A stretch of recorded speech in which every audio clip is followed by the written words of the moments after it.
Greetings and welcome back. Today, we're looking at the Canon DVD Camcorder DC230. The Canon DVD Camcorder DC230 was a groundbreaking device that revolutionized the way people captured their special moments. Released in 2007, it quickly became a popular choice among consumers for its innovative features and ease of use.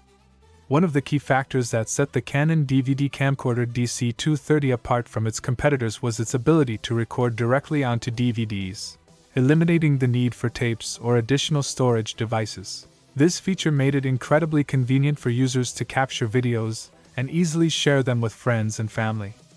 Additionally, the Canon DVD DC230 boasted a surprising degree of manual controls, impressive video quality, and a compact design, making it a versatile tool for both amateur videographers and professionals alike.